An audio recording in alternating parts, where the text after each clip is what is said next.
ఈ రోజు నాకు అన్ని దరిద్రాలే. ఎందుకంటే క్లాస్లో ఈ రోజు మా ఫ్రెండ్ మొహం చూశాను, అంతే. ఆడి ఫేస్ చూసిన వెంటనే నెక్స్ట్ పీరియడ్ మేడం వచ్చి క్వశ్చన్స్ అడిగారు. బ్రేక్ టైంలో డుమ్మా కొట్టి బయటికి వెళ్ళేవాడిని, తినేసి వద్దామని ఫ్రెండ్ని బైక్ తీరా అంటే వాడు బైక్ మొత్తం మట్టిని గంధం పూసినట్టు పూసాడు. అది ముందుకి నాకు ఎటు కదలట్లేదు, స్ట్రక్ అయిపోయింది. అరగంట సేపు కృషించి శ్రమించిన తర్వాత ఎలాగోలా బైక్ స్టార్ట్ అయిపోయింది.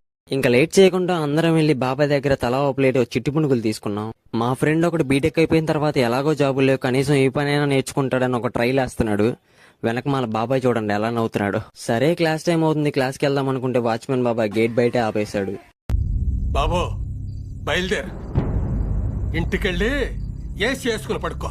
సరే ఎలాగో లోపలికి ఎలవ్ చేయట్లేదు కానీ నా బస్ పాస్ రెన్యువల్ చేసుకుందామని బస్ డిపోకి వెళ్ళాను. ఆ బ్రో కూడా రేపు వచ్చేయమన్నాడు. వీటన్నిటికీ కారణం ఒకటే, ఈ రోజు క్లాస్ లో మా ఫ్రెండ్ మొహం చూడటం.